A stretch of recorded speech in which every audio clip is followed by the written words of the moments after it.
In Genesis, what did you find that God saw was good?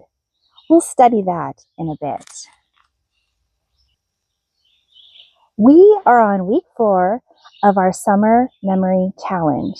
Now, it's called a challenge for a reason. Our brains are not used to storing large chunks of information for long term. The purpose of this challenge is to move from short-term memory to long-term memory. Now, if you're still at the first few verses, that's fine. You can go at your own pace. But my goal is for you to practice daily. Hi, I'm Shonda, and here at Growing, we memorize God's Word one verse at a time. We are currently in a summer memory challenge in Genesis 1. Now, if you want to go back to week 1 to catch up, you may. And don't forget, I have a free Bible memory kit with everything that you need for this challenge linked below.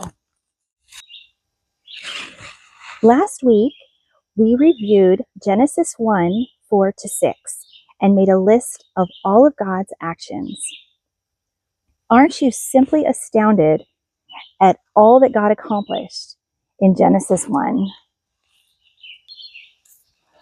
Today, we will recap the assignments, list out all that God saw was good, and then get our new memory assignment.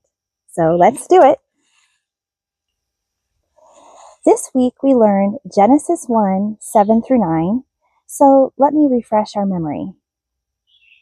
Thus, God made the firmament and divided the waters which were under the firmament from the waters which were above the firmament. And it was so.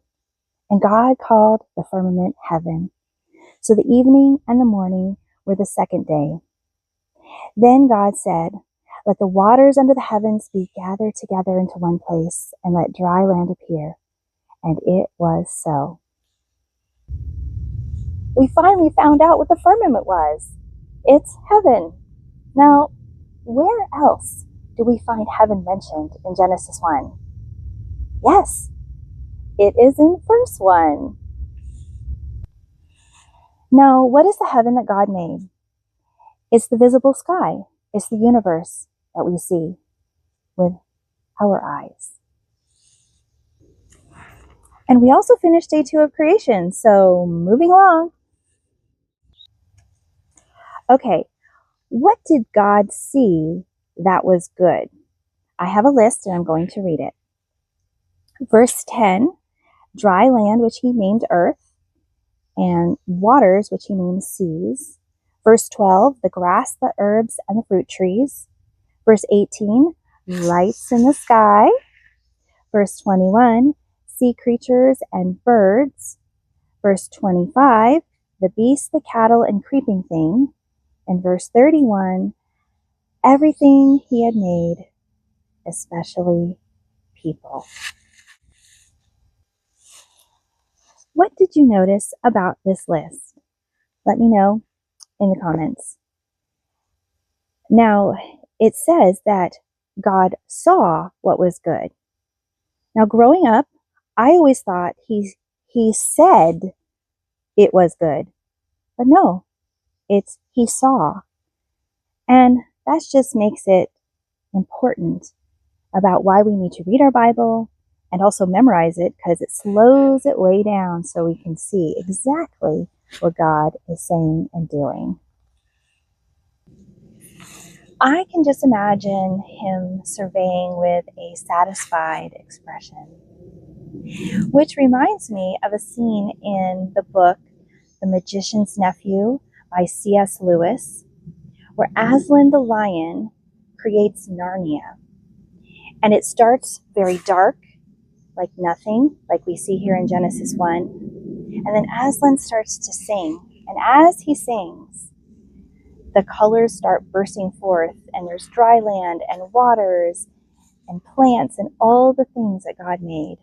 How spectacular is that?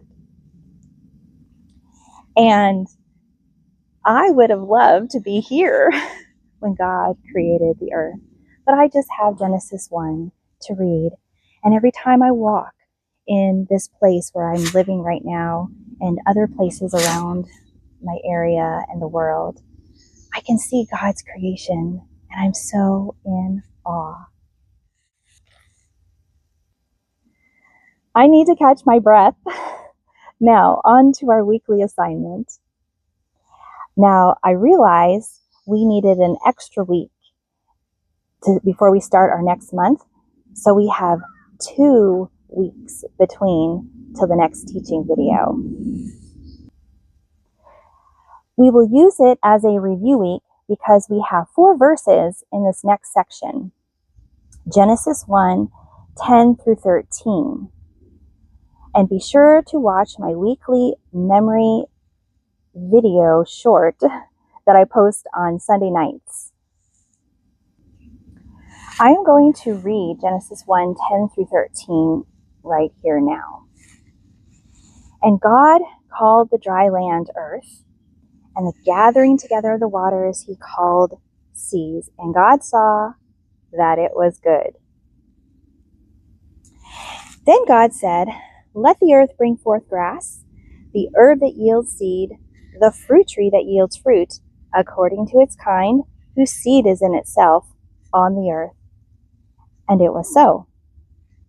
And the earth brought forth grass, the herb that yields seed according to its kind, and the tree that yields fruit, whose seed is in itself according to its kind. And God saw that it was good. So the evening and the morning were the 3rd day.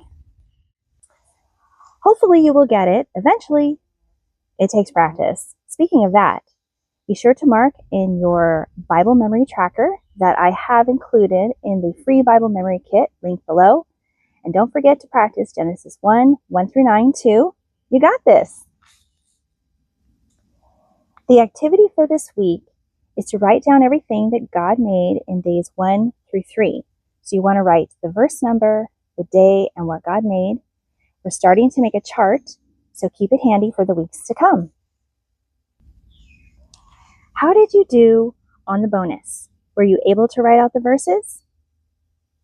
This week, our bonus is to pick a specific time or a specific place to practice. So for instance, if you chose 8 o'clock, every day at 8 o'clock, you would whip out your paper and start to practice. And then eventually, you could do it without your paper or however you learn. And then also, if you want to pick a place, then every time you're at that place, that's where you practice. And did you know, I have never memorized Genesis 1 before. I am doing this along with you. And I am finding that the more I practice, the more that I know. And I know that will be true for you as well. Don't forget, I have a free Bible memory kit and a Bible memory journal to help aid you in memorizing and meditating on this fantastic chapter.